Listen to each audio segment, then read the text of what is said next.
So இப்போ வந்து பார்த்தீங்க அப்படின்னா ஐயனார் துணை சீரியலில் இன்றைக்கி வந்து ஜோதிடம் ஜாதகம் இதை நம்பி சேரன் ஒரு மனசில் வந்து ஒரு பெரிய பயத்தை கொண்டு வந்து அந்த வீட்டை விட்டே போனதுக்கு அவர் மனசை சரி பண்ணுறதுக்காக இவங்க செய்கிற விஷயங்கள் தான். ஆனால் அது எங்கே லீட் பண்ண போகுதுங்கிறது அடுத்து ஒரு மேட்ரு.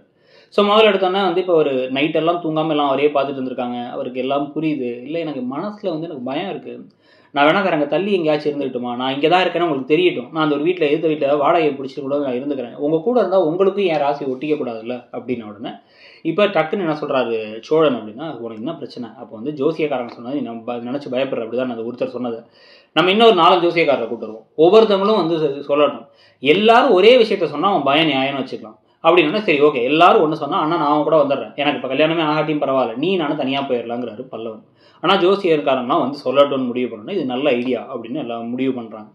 ஸோ 4 ஜோதிடர்களை கூப்பிட்டு வராங்க. கூப்பிட்டு வந்து அவங்கள வீட்டுக்குள்ளே வர வச்சுட்டு அவங்களுக்கு வந்து ஜூஸ் எல்லாம் கொடுத்து வெளில உட்கார வச்சுட்டு ஒவ்வொரு ஆளையாக உள்ளே கூப்பிட்றாங்க. ஒருத்தவங்க சொன்னதை பார்த்து இன்னொருத்தவங்க சொல்லக்கூடாதுன்ட்டு. ஒருத்தர் வந்து என்ன சொல்கிறாரு அப்படின்னு வந்து பார்த்தா, இந்த ஜாதகம் அமேசிங்காக இருக்குது, இவருக்கு ஏற்கனவே கல்யாணம் ஆயிருக்கணும், ஒரு குழந்தையே இருக்கணுமே, பெண் குழந்தையே இருக்கா, இவங்களுக்குலாம் தெரியாமல் இதை மறைச்சி வச்சிருக்காருங்கிறாங்க. ஆனால் வந்து குலதெய்வ கோயிலுக்கு எதுக்கு ஒரு தடவை போயிட்டு வந்து கல்யாணம் நடக்கலனா அப்படின்னு அவர் சொல்லிட்டு போயிடுறாரு.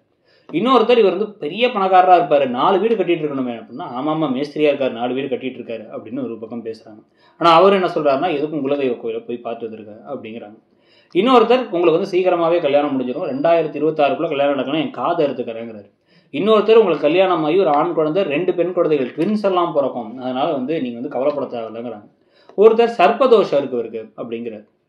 இன்னொருத்தர் குரு மட்டும் தசை மாறணும் அப்படின்னு ஒன்று சொல்லிட்டு இருக்காரு. ஸோ ஒவ்வொருத்தவங்களும் ஒவ்வொரு விஷயம் சொல்கிறாங்க. ஆனால் 4 பேரும் காமனாக சொல்கிற ஒரே விஷயம் குலதெய்வ கோவிலுக்கு போயிட்டு வந்துருங்க அப்படிங்கிறது தான்.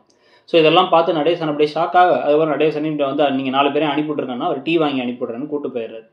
கூட்டு போகும்பொழுது இங்கே வந்து சூப்பருங்க, அந்த ஐடியா சூப்பர், பார்த்தீங்களா எனக்குலாம் முன்னாடி வந்து ஜோதிடத்து மேலே நம்பிக்கை இல்லை அப்படின்னு சொல்லிட்டு வந்து நிலா கை கொடுக்குறாங்க சோழனுக்கு. சேரனும் ஒரு மாதிரி நிம்மதியாகிடுறாரு. உடனே ஆனால் இப்போ நிலா என்ன சொல்கிறாங்கன்னா, எனக்கு ஒரே ஒரு விஷயந்தான், எல்லாருமே ஆனால் வந்து குலதெய்வ கோயிலுக்கு போகணுன்னாங்க, உங்கள் குலதெய்வ கோயில் எங்கே இருக்குன்னு சொல்லுங்கள், போயிடலான்னு அதுக்கான பிளான் பண்ணுறாங்க. பாண்டியன் ஷோஸையும் குலதெய்வ கோயில் போகிறாங்க, இவங்களும் குலதெய்வ கோயில் போகிறாங்க. அங்கே ஒரு சம்பவம் நடந்து கல்யாணம் ஆக போதா, மகா சங்கமமா, இல்லை தனித்தனியாக தான் போக போகிறாங்களா அப்படிங்கிறத பொறுத்து இருந்து பார்க்கலாம். நீங்கள் என்ன நினைக்கிறீங்க அப்படிங்கிறத சொல்லுங்கள். உங்களை பொறுத்த வரைக்கும் இந்த கதை எப்படி போகுதுங்கிறத சொல்லிவிட்டு மறக்காமல் இடம்பொருள் சேனலையும் சப்ஸ்கிரைப் பண்ணி நம்ம இன்னொரு சேனலான இடம்பொருள் நவ்வையும் சப்ஸ்கிரைப் பண்ணிக்கோங்க. தேங்க்யூ.